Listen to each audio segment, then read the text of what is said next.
Favourite recipe MDH का जीरा sip जल जीरा मसाला। सिप सिप जीरा सिप MDH का जल जीरा सिप MDH का जल जीरा सिप।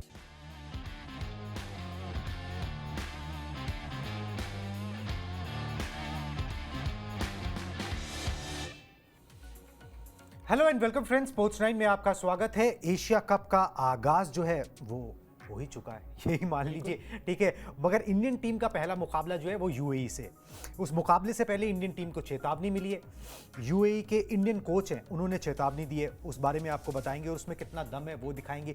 इंडियन टीम का एक स्वैट एनालिसिस करेंगे, मतलब स्ट्रेंथ क्या है, वीकनेस क्या है, वो आपको यहाँ पर हम डिस्कस करेंगे कि भाई ठीक है, चेतावनी मिल रही है, दूसरी टीमें रैंकिंग में कमज़ोर हैं, वो सारी बातें हैं, मगर कुछ कमज़ोरियाँ हर टीम में होती है। 100% कोई भी टीम नहीं होती, कुछ ना कुछ कमियां पेशियां उसके अंदर होती हैं, उन पर बातचीत यहां पर करेंगे। दुबई की पिच के बारे में थोड़ी इंफॉर्मेशन आई है कि भाई पिच किस किस्म का बर्ताव कर सकती है और कैसे ये चैंपियंस ट्रॉफी की पिचेस से अलग होगी, जहां पर टीम इंडिया ने झंडे गाड़े थे और वो मुकाबला, वो फाइनल मुकाबला जो है वहां पर जीता था। दिनेश कार्तिक ने एक इंटरेस्टिंग बयान दिया है। उन्होंने कहा है कि भाई अब विराट कोहली का दिमाग जो है ना वो थक गया है, ठीक है। क्या मायने इस मतलब बयान की, उस पर बातचीत करेंगे। और ऋषभ पंत को लेकर थोड़ी एनकरेजिंग खबर है। बताया जा रहा है रिपोर्ट्स के हवाले से कि वो लंदन में थे और लंदन से मुंबई आ गए, वहां पर कुछ कंसल्ट करेंगे बीसीसीआई के डॉक्टर से और फिर सेंटर ऑफ एक्सीलेंस में जाके अपना रिहैब प्रोसेस शुरू करेंगे। फटाफट वो भी निपट जाएगा। चलिए जी, हम भी अपने शो में आगे बढ़ते हैं और सबसे पहले बात एशिया कप की करते हैं। इंडिया वर्सेस यूएई का जो पहला मुकाबला इंडियन टीम का होना है, ठीक है, उसकी 10 सितंबर को भारत टूर्नामेंट में खेलेगा अपना पहला मैच। दुबई स्टेडियम में यूएई से होगा टीम इंडिया का मुकाबला। दुबई के भारतीय कोच ने टीम इंडिया को चेतावनी दी है, यूएई को हल्के में नहीं लिया जा सकता। लालचंद राजपूत, बहुत लोग उनसे वाकिफ होंगे, वो यूएई की कोचिंग करते हैं और अब थोड़ा सा अरसा भी हो गया उनको वहां पर कोचिंग करते हुए। 2007 T20 वर्ल्ड कप में वो टीम इंडिया के कोच कम मैनेजर भी हुआ करते थे, तो इंडियन टीम के बहुत सारे प्लेयर से भी वाकिफ है, इंडियन सेटअप से तो वाकिफ हैं ही। तो ये उन्होंने जो है बात यहां पर बोल दी है। एग्जैक्टली क्या बोला है पहले वो कोट प्लेट में आपको दिखाता हूं, उनके वर्डिंग्स क्या है, उसके बाद जो है इस पर चर्चा करेंगे कि यूएई से कितना हल्के में लिया जा सकता है, कितना भारी में लिया जा सकता है, उस पर चर्चा कर लेंगे। भारत एक बड़ी टीम है, उन्होंने पिछला वर्ल्ड कप जीता है, लेकिन हमारे लिए ये शानदार मौका है। T20 में जिस दिन जो बेहतर खेलेगी वो जीतेगी। टीम की बात हो रही है, एक बल्लेबाज या गेंदबाज मैच बदल सकता है। हम बेक ऑफ क्रिकेट खेलेंगे, हमारी बल्लेबाजी मजबूत है और हमारे पास अच्छे स्पिनर हैं जो भारतीय बल्लेबाजी को मुश्किल में डाल सकते हैं। लालचंद राजपूत ने ये बयान दिया है।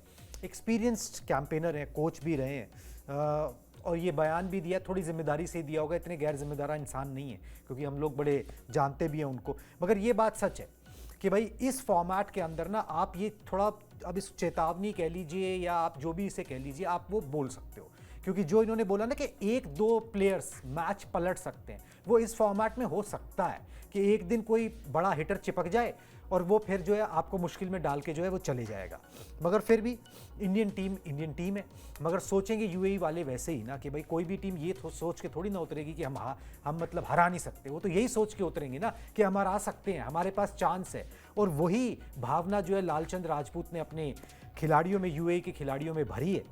अब इसको सर किस तरीके से लिया जाए, क्योंकि यूएई की टीम जो है वो अभी भी ट्राई नेशन सीरीज हुई थी, उसके अंदर भी एक भी मैच जीती नहीं थी, ठीक है। मगर फिर भी मैच तो मैच है, वो जब तक जीता नहीं जाता तब तक तो वो खड़ा ही है कागज़ों पे। बिल्कुल। और मुझे अमित शाह जो अपने होम मिनिस्टर हैं उनसे एक इलेक्शन की कैंपेन, एक स्टेट में कुछ 2-3 साल 4 साल पहले की बात है, एक स्टेट में इलेक्शन कैंपेन से पहले उनसे सवाल पूछा गया तो उन्होंने कहा कि साहब उन्होंने अपनी जीत का दावा किया, तो उन पर काउंटर क्वेश्चन ये किया गया कि भाई आपके विरोधी दल वाले कहते हैं कि वो तो हर चुनाव के लिए यही कहते हैं कि हम जीत रहे हैं बड़े मार्जिन के साथ। हाँ। तो अमित शाह ने उनको रोक के पूछा तो क्या कहें, हम हार जाएंगे? ये कहते हैं कि हम हार जाएंगे, तो ये तो नहीं कहेंगे। तो लालू भी, अगर लालू से कोई ये पूछेगा कि यूएई की टीम जो है भारत के खिलाफ मैच खेलने जा रही है, आपकी क्या एक्सपेक्टेशन है, तो वो ये तो नहीं कहेंगे कि नहीं हम हार जाएंगे।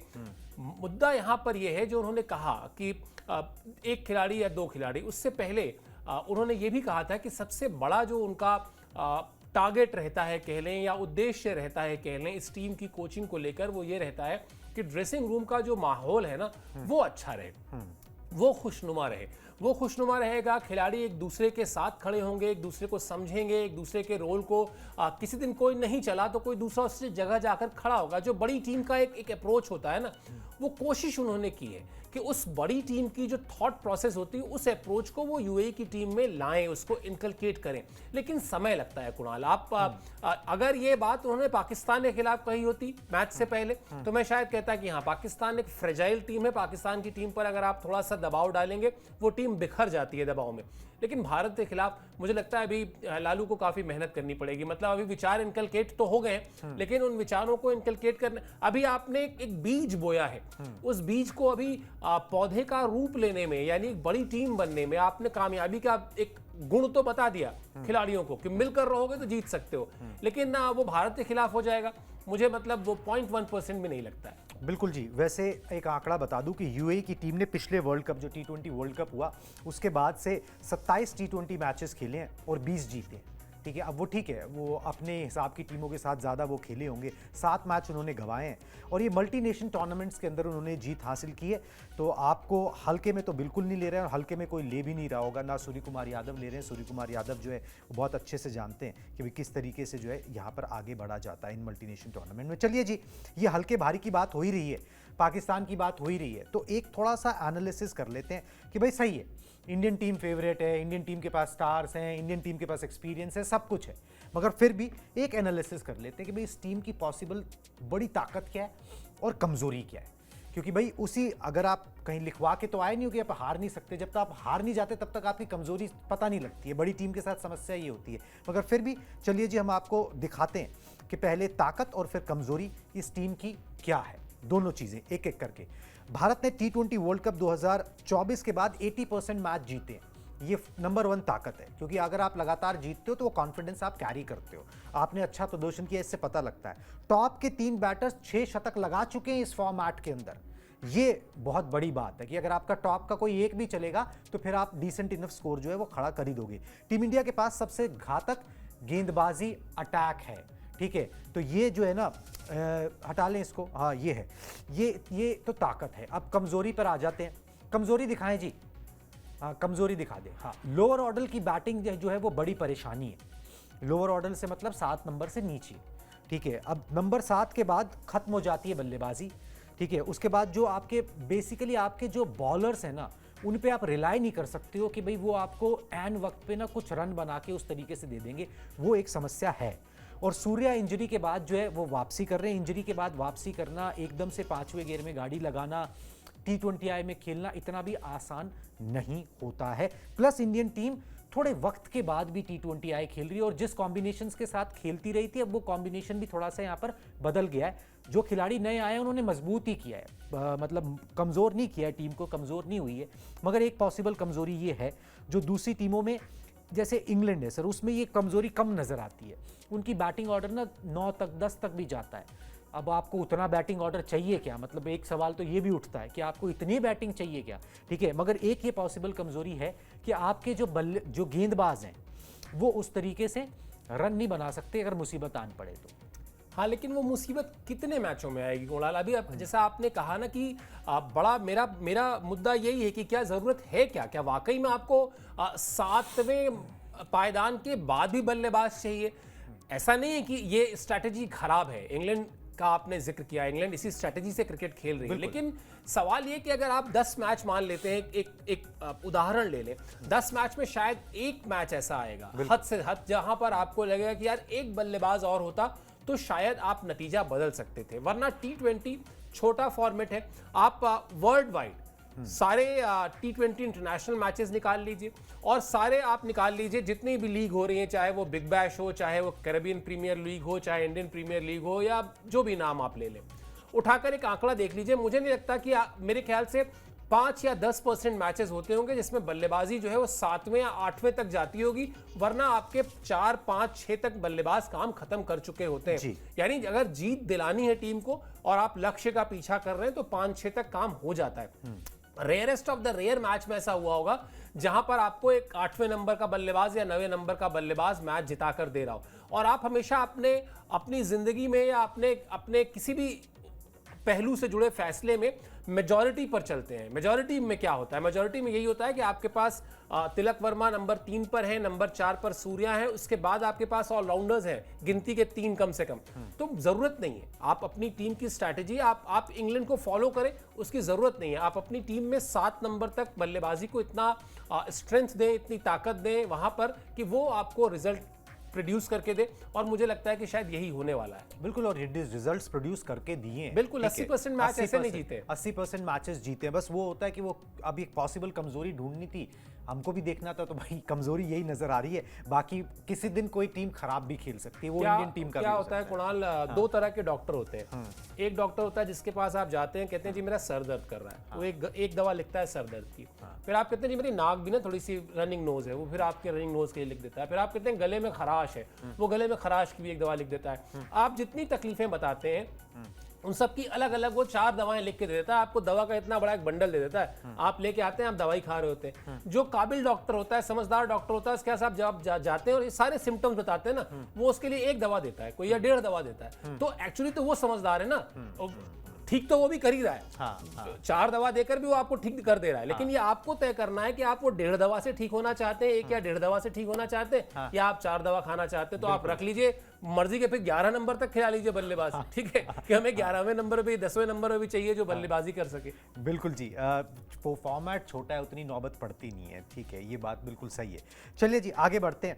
दुबई के पिचेस के बारे में ना थोड़ा सा इंटरेस्टिंग बात जो है मॉने मॉकल ने पॉइंट आउट की है, टीम इंडिया के गेंदबाजी कोच ने, क्योंकि यहीं पर दुबई में आपको पता है यूएई के अंदर ही टीम इंडिया ने चैंपियंस ट्रॉफी जीती थी, मगर उस समय जो पिचेस थी उनका जो मिजाज था, वो बोल रहे हैं कि भाई अब जो मिजाज बदल गया। दिखाएं एक बार ग्राफिक्स। दुबई की हरी पिच ने टीम इंडिया की टेंशन थोड़ी सी बढ़ाई होगी, वैसे अडॉप्ट करने की बात है, टेंशन की इसमें कोई ज़्यादा बात नहीं है। चैंपियंस ट्रॉफी में स्पिनर्स के लिए मददगार पिच थी। सितंबर में दुबई का मौसम जो है वो अलग है और पिचेस का मिजाज भी अलग है, ये मॉने मॉकल बोल रहे हैं। चैंपियंस ट्रॉफी का जो फाइनल था, भारत ने 4 स्पिनर्स के साथ खेला था, ठीक है। अब बात ये हो रही है कि भाई 2 स्पिनर से ज़्यादा नहीं खिला सकते, ठीक है, जिस तरीके की कंडीशन से यहाँ पर उस तरीके के गेंदबाज जो मतलब है तो तेज़ गेंदबाज मगर कटर स्लोवर्स डाल सके ना, वो ज़्यादा असरदार साबित होंगे। ये रीडिंग जो है वो मॉने मॉकल को यहाँ पर लग रही है, और इसमें भी सर कोई ऑल बेसिस कवर्ड है, मतलब अगर ये कंडीशन भी है तो आपको चिंता की कोई बात नहीं है। आपके पास वैसे भी गेंदबाज हैं जो ये भी कर सकते हैं, बस ये कि आप एसेस कर लें कंडीशंस को और उस हिसाब से अपनी टीम तैयार करें। बिल्कुल, और वैसे भी किसी भी फॉर्मेट में जो हम कहते भी हैं कुणाल कि आप सही प्लेइंग 11 चुन लें, आपका आधा प्रॉब्लम जो है वो सॉर्ट आउट है, आधा प्रॉब्लम आपका सॉल्व है। या और अगर दिक्कत तब होती, जैसे कई बार होता है ना कि भाई आपके पास कोई मान लेते हैं यहाँ पर लेफ्ट आर्म का स्पिनर बहुत चल रहा होता, आपके पास ना होता। मान लेते हैं यहाँ कोई आपका ऑफ स्पिनर बड़ा अच्छा चल रहा होता, वो आपके पास ना होता। सुबह वाले शो में आपने कहा ना कि आर्सेनल पूरा है, आपके पास जितनी तरह के चीजें चाहिए, एक या आपने एक अच्छा सा डिश बनाने के लिए जितनी तरह के मसाले चाहिए, वो मसाले सारे हैं आपके पास। अब ये आपके ऊपर तय करता है कि आपने जिसको इन्वाइट किया है वो तीखा ज्यादा खाता है तो आपने थोड़ी मिर्च ज्यादा डाल दी, अगर वो तीखा कम खाता है तो आपने मिर्च कम डाली, अगर उसको खाने में हल्दी नहीं पसंद है आपने नहीं डाली, अगर पसंद है तो आपने डाल दी। तो वैसा वाला मामला है, आपके पास है सब कुछ, आपको वो स्वाद जो जीत का होता है ना, वो स्वाद आपको बहुत अच्छी तरह पता है। 80% मैचेस जीतना आसान नहीं होता कुणाल, आप सोच कर देखिए 10 में से 8 मैच जीते हैं मतलब, और एक भी सीरीज नहीं गवाई। एग्जैक्टली तो वो स्वाद भारतीय टीम को पता है जीत का। उस स्वाद के लिए क्या 11 खिलाड़ी कौन से होंगे वो चुनना उनका काम है, इसीलिए इतनी माथापच्ची भी हो रही है और इसीलिए लगातार ये जो पिच को लेकर उन सब चीजों को लेकर बातचीत हो रही है, क्योंकि जब आपके पास चॉइसेस हो तब आपके लिए थोड़ा चैलेंजिंग भी होता है कि आप उसमें से सही चयन कर पाए। आई एम श्योर जो आपने कहा 2 स्पिनर्स के साथ जाएंगे और 2 स्पिनर्स आपके सामने एकदम सामने सामने दिख रहे हैं, बिल्कुल। अक्षर पटेल और वरुण चक्रवर्ती। बिल्कुल जी। तो अब वैसे सूर्य कुमार यादव का बयान भी आया था, बहुत लोगों ने पूछ लिया उनसे भाई संजू सैमसन को लेकर बड़ी बात हो रही है, तो उन्होंने बोला कि भाई आप संजू सैमसन और दूसरे किसी की भी चिंता मत करें, टीम मैनेजमेंट सबका ख्याल रखेगी, सबका टेकन केयर जो है वो किया जाएगा। चलिए जी, मॉने मॉकल का एक बयान भी आपको दिखा देते हैं। ये जो पिच की बात है उसी से रिलेटेड है। मेरे लिए ये हमेशा अहम रहता है कि शिवम दुबे जैसा एक खिलाड़ी मिले जो 4 ओवर गेंदबाजी भी कर सके। मैं ऑलराउंडर्स को लगातार प्रेरित करता हूं कि वो नेट्स के दौरान गेंदबाजी और बल्लेबाजी दोनों में मेहनत करें। कई बार खिलाड़ी शरारत करते हैं और एक तरफ ही ज़्यादा ध्यान देते हैं, लेकिन हम कोई मौका छोड़ना नहीं चाहते। यहाँ की कंडीशन किसी और के मुकाबले शिवम दुबे को ज़्यादा मदद कर सकती है। वही बात जो उस पॉइंटर्स में आई थी वही बात यहाँ पर कि भाई अब आपको जो है एक तो 6-7 बॉलिंग ऑप्शंस चाहिए अगर एक बिल्कुल। अच्छी टीम हो, तो वो हो जाएगा अगर आप शिवम दुबे को मिक्स में डालते हो। प्लस जो कंडीशंस हैं कि वो स्पिनर्स को उतना मदद नहीं कर रही, तो आपको एक मीडियम पेसर सा मिल जाएगा जो विकेट टू विकेट करता रहे और थोड़ा सा टीज करे।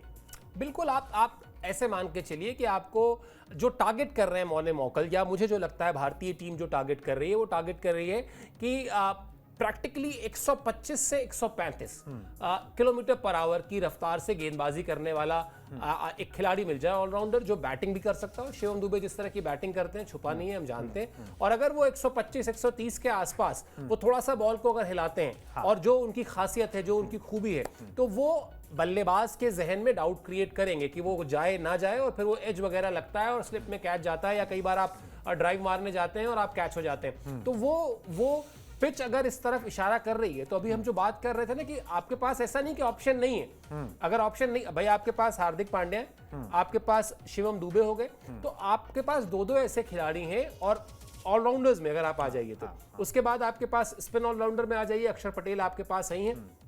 बड़ी मजबूत टीम है, मतलब अगर इस टीम को आप कहें ना कि हराना, तो वो जो आप कह रहे थे कि बहुत ही खराब दिन हो, और या फिर इस बात को इस तरह से कह दें कि विरोधी टीम का बहुत ही अच्छा दिन हो, मतलब वो कुछ ऐसा लिखवा के आए हो अपनी किस्मत में अतरंगी सा, हाँ कि मतलब आज नहीं ही हारेंगे। वरना इंडियन टीम को हराना इस वक्त T20 फॉर्मेट में बहुत मुश्किल काम है। बिल्कुल जी, एक फुल प्रूफ टीम जो है वो इंडियन टीम यहाँ पर नजर आती है। चलिए जी आगे बढ़ते हैं। और ये वैसी टीम है जैसे ऑस्ट्रेलिया में, याद है ना हम लोग के समय में 3 विकेट गिरा लिए, 4 विकेट गिरा लिए, फिर आते थे माइकल बेवन, और फिर माइकल बेवन रन करके फिर आते थे डेरेन लीमन, वो आके रन करके चले जाते थे। तो ये कुछ उस तरह की टीम है जहां, हाँ बिल्कुल, वो 2000-2001-2 के आसपास, तो वो उस तरह की टीम बन गई है इंडिया इस वक्त इस फॉर्मेट। बिल्कुल जी, इस फॉर्मेट में बड़ी फुल प्रूफ सी टीम नजर आती है और उनके कप्तान भी जो है बड़े पॉजिटिव है। चलिए जी आगे बढ़ते हैं। एक बड़ा इंटरेस्टिंग सा बयान जो है वो दिनेश कार्तिक का आया। बयान पहले दिखा देता हूँ, फिर उसके ऊपर बात करेंगे फटाफट से। बयान ये है कि अब दिनेश कार्तिक बोल रहे हैं, अब मैं बस यही चाहता हूं कि वो खुश रहें। विराट कोहली के संदर्भ में बोल रहे हैं। मैं उनसे कुछ बार इंग्लैंड में मिला हूं और वो बहुत खुश हैं। मेरा मानना है कि हमें उनके फैसले का सम्मान करना चाहिए। मेरे ख्याल से उनके शरीर अभी भी तैयार है, लेकिन मैं ये दावे से कह सकता हूं विराट का दिमाग अब उस स्थिति में नहीं है जो कुछ साल पहले था। वो ये समझ गए हैं कि उन्हें अब क्या करना है, तो हमें इसका सम्मान करना चाहिए। तो बेसिकली वो ये बोल रहे हैं कि भाई विराट कोहली का शरीर तो अभी भी फिट है, मगर अब उनका दिमाग या उनका जो सोच है वो पहली जैसी नहीं रही है। ठीक है, मतलब इस बयान को अगर हम और भी बड़ा कर सकते थे तो शुरुआत में उन्होंने ये भी बोला कि जब मैं उनसे पहले मिला था तो एक दिल्ली का लड़का था जो बहुत पैशन था जिसके अंदर, और मैंने बहुत क्रिकेटर्स देखे जिन्होंने अच्छा फेस देखा, टीम कंसिस्टेंटली परफॉर्म किया, मगर इतनी ज़्यादा एनर्जी और इतनी कंसिस्टेंटली परफॉर्मेंस देते हुए मैंने बहुत कम लोगों को देखा, बहुत कम लोगों को सुना है। विराट कोहली का वो जोन आया था जब वो 5-7 साल उन्होंने उस तरीके की क्रिकेट खेली। अब वो बोल रहे हैं कि भाई अब मैं हाल फिलहाल उनसे, जब वो इंग्लैंड में रहने लगे, मैं मिला भी हूँ सर, उन्होंने बोला, मगर अब उनका दिमाग वैसा नहीं है। बेसिकली ये होता है ना कि शरीर तो चलो बिल्कुल तंदुरुस्त है, सब कुछ है, मगर अब वो इच्छा शक्ति जो है ना कुछ करने की, शायद वो अब वैसी नहीं रह गई है जो पहले हुआ करती थी। मैं सहमत नहीं हूँ, मतलब ये ऑब्जर्वेशन शायद दिनेश कार्तिक से गलत है। बिल्कुल। विराट कोहली जिस तरह के खिलाड़ी हैं ना, आप इसका उल्टा कहते हैं ना, तो शायद मैं मान भी लेता एक सेकंड के लिए कि शरीर थक गया, दिमाग नहीं थका। विराट का शरीर नहीं थका है, वो भी हमको पता है। तो विराट कोहली और दिनेश कार्तिक ये बात कह रहे हैं, जो दिनेश कार्तिक का खुद का करियर 20 साल का था करीब। 2003 में नेटवेस्ट में उन्होंने, वो मैच मैंने कवर किया था इसलिए मुझे बहुत अच्छे से याद है, 2003 में उन्होंने डेब्यू किया और संन्यास लिए कितना नहीं हुआ होगा, 1-1.5 साल 2 साल हुआ होगा अभी, ठीक है। तो 20 साल मोटा मोटी उनका करियर चला। विराट का करियर तो ये 15 साल का है। और विराट कोहली के अंदर होता क्या है ना, हम शायद ऑब्जर्वेशन में कई बार गलत ट्रैक पे चले जाते हैं। आप ये भी समझिए कि अब विराट कोहली 15 साल इंटरनेशनल क्रिकेट खेल चुके हैं। अब विराट कोहली जो है वो पिता बन चुके हैं। अब विराट कोहली, जाहिर से बात है, पति हैं इसीलिए पिता भी हैं। कुल मिला जुलाकर एक इंसान के व्यक्तित्व में, उसकी पर्सनालिटी में जो मैच्योरिटी आती है वो थोड़ा ठंडा होता है ना, जिसे कहते हैं। तो आप आज से 15 साल पहले एक आदमी अगर आपकी कार के बगल से बहुत जोर से कार निकालता है या कट निकालता है, या तो आप उसको गाली देते या आप उसको आगे ले जाकर रोक कर, मतलब आप या उसको नहीं भी देते गाली, तो कम से कम आपके मुंह से गाली निकल जाती, ठीक है। 15-20 साल जब आप दिल्ली की सड़कों पे गाड़ी चला लेते हैं ना, तो फिर लगता है छोड़ आदी हो दे। जाता है। हाँ, आदी हो जाए, फिर लगता है छोड़ दे यार, जाने दे उसकी, वो जैसे जा रहा है जाने दे। तो वो जो मेच्योरिटी आती है, जो आपके स्वभाव में जो थोड़ा सा आपका खून जो है वो थोड़ा ठंडा होता है, मुझे लगता है ऐसा हो सकता है कि विराट कोहली अब चीजों को इग्नोर कर देते हो कि हाँ चलो ठीक है यार कोई बात नहीं। हालांकि वो अब भी ये नहीं करते मैदान में। अब हमने अगर फेस टू फेस हो जाए तो फिर नहीं कर पाते। वो मैदान में जिस तरह से वो चढ़ जाते हैं जाके, तो वो उनके अंदर अभी कुछ भी कम नहीं हुआ है। चाहे उनकी वो शारीरिक थकान की बात कर लें, मुझे नहीं लगता। और अगर आप उनके आप दिमाग के तौर पर साइकोलॉजिकली आपको लगता है, मैं सहमत नहीं हूं कम से कम। प्रायोरिटीज थोड़ी सी डिफरेंट हो सकती है। Exactly. पैशन वही है, बिल्कुल, ठीक है। बिल्कुल। प्रायोरिटीज डिफरेंट हो सकती हैं, उनकी प्रायोरिटीज अब थोड़ी सी आप different उनको ग्राउंड के अंदर उतार दीजिए और फिर उसके बाद आप उनकी 15 साल पहले की कोई फुटेज निकाल के देख लीजिएगा। अगर आपको उनके उत्साह में एक मतलब पॉइंट का, बिंदु का अगर आपको अंतर दिखाई दे, आप याद कीजिए आईपीएल का फाइनल, बिल्कुल। जिस तरह से उन्होंने जीतने के बाद सेलिब्रेट किया, तो क्या अगर वो उनका दिमाग ठंडा हो रहा है या पहले ऐसा काम नहीं कर रहा है या शरीर थक गया है, तो वैसे नहीं करते जैसा उन्होंने किया था। बिल्कुल जी। विराट कोहली हैं, और अब जो ऑस्ट्रेलिया से सीरीज होगी उसके अंदर वो दिख भी जाएगा कि कितना पैशन उनके अंदर बाकी रह गया। चलिए जी, आखिरी खबर पर आते हैं ब्रॉडकास्ट में। एक अच्छी खबर है ये इंडियन टीम के लिए। रिपोर्ट्स के अनुसार दिखा दें ग्राफिक्स, लंदन से मुंबई जो है वो ऋषभ पंत आ गए हैं। लंदन में उनकी सिस्टर पढ़ती भी हैं, तो शायद वहीं पे उसके बाद जो है ठहर गए होंगे। मुंबई में एक्सपर्ट्स की राय लेंगे ऋषभ पंत, जो बीसीसीआई के डॉक्टर्स हैं। रिकवरी के लिए बीसीसीआई के सेंटर ऑफ एक्सीलेंस जाना पड़ेगा, और बताया जा रहा है कि भाई वेस्ट इंडीज़ के खिलाफ जो सीरीज है 2 अक्टूबर से 2 टेस्ट मैचेस की, उसके अंदर उनका सिलेक्शन हो सकता है। फ्रैक्चर हुआ था पाँव में, उसके बाद जो है वो उबर आए हैं। सर फ्रैक्चर से तो उबर आए होंगे, दैट इज़, चलो वो एक मेडिकल प्रोसेस है, मगर एक चीज़ है कि चोट जो है ना, और ये इस तरीके कुछ चीज़ें अवॉइड की जा सकती हैं। अब ऋषभ पंत को भी उस जोन में आना चाहिए कि उनकी बल्लेबाजी बहुत अच्छी है, फ्लैम्बॉयंट है, सब कुछ है, माइंडसेट वैसा ही रखो, मगर कुछ एहतियात बरतने चाहिए, नहीं तो उसका खामियाजा खुद को और इंडियन टीम को भुगतना पड़ता है। हाँ, लेकिन अब ये तो वही बात है कि आप अपनी टीम में शायद 1-2 प्लेयर को फ्रीडम देते हैं कि जा भाई तुझे जैसे खेलना है, जो करना है कर ले। वरना जिस गेंद पे वो आउट हुए, आपके सामने इंग्लैंड के क्रिस वोक्स गेंदबाजी कर रहे हैं, सबसे तेज गेंदबाजों में उनका नाम शुमार है, आप उनको स्वीप मारने जा रहे हैं, तो वो तो। लेकिन इसका उल्टा भी है ना कुणाल, अगर आप सोचिए अगर वो शॉट लग गया होता, वो छक्का जाना था सीधा, क्योंकि कुछ होना ही नहीं था, बल्ला कनेक्ट होता, सीधा छक्का जाती बॉल। फिर अभी आज हम और आप बैठ के बात कर रहे होते कि वो कितने मतलब निडर बल्लेबाज है, कैसी फेयरलेस बल्लेबाजी करते। तो ऋषभ पंत को मुझे लगता है जैसे आप लगभग वैसा सवाल कर रहे हैं जैसा सवाल आज से 10-15 साल पहले मैंने सौरव गांगुली से पूछा कि दादा वीरू अगर ये जो 80-90 रन के बाद भी मारते थे शॉट्स, अगर उन्होंने नहीं मारे होते तो शायद उनके 10 शतक कम से कम और होते। तो सौरभ ने इसे देखा, फिर कहता है हो सकता है 10 कम ही होते। ठीक है, कुछ खिलाड़ियों का अपना एक टेम्परामेंट होता है, स्टाइल होता है, तो हो सकता है ऋषभ पंत का वो स्टाइल हो। मुझे जब तक टीम मैनेजमेंट को इससे प्रॉब्लम नहीं है, अगर टीम मैनेजमेंट उनसे कहता है कि भैया देखो अब ये मत करना, जैसे जब वो गुलाटियां खा रहे थे, समर सॉल्ट कर रहे थे शतक के बाद, उनको कह दिया गया कि ये काम मत करो, क्योंकि आपको कीपिंग भी करनी है। टेस्ट मैचेस में आपको कीपिंग करनी है, कहीं कोई मसल पुल हो गया, क्यों खामखा का आपने ये पंगा लेना है, तो फिर उन्होंने बंद किया उसको। लेकिन अनटिल अनलेस किसी शॉट सिलेक्शन के लिए पर्टिकुलर उनको मना किया जाए तो बात अलग है, वरना मुझे लगता है उनके पास लाइसेंस टू किल। और वैसे भी वो जो मतलब अपनी जिंदगी में जो जितने घटनाक्रम वो देख चुके वो मुझे लगता है नहीं कोई फर्क पड़ने वाला है उनके ऊपर। बिल्कुल जी, कुछ लोग एंटरटेनर होते हैं, ठीक है, और ऋषभ पंत उन्हीं में से ही है, उन्हें फर्क पड़ता नहीं है, वो शायद उनकी स्ट्रेंथ ही वहीं छुपी होती है, ठीक है। जैसे विराट कोहली की स्ट्रेंथ उस एंगर में छुपी होती थी, ठीक है, ऋषभ पंत की वो बेखौफ अंदाज में ही छुपी हुई है, आप उनसे वो निकाल नहीं सकते, वो फिर पूरी बिल्डिंग ही ढहेगी, ठीक है, अगर आपने कुछ भी एक फ्लोर उसमें से निकालने की कोशिश की तो। चलिए जी, इस ब्रॉडकास्ट में बस अब इतना ही। एशिया कप की जितनी भी खबरें आती रहेंगी आप तक हम पहुंचाते रहेंगे, बस आपको करना एक छोटा सा काम है कि स्पोर्ट्स 9 को सब्सक्राइब कर लीजिए।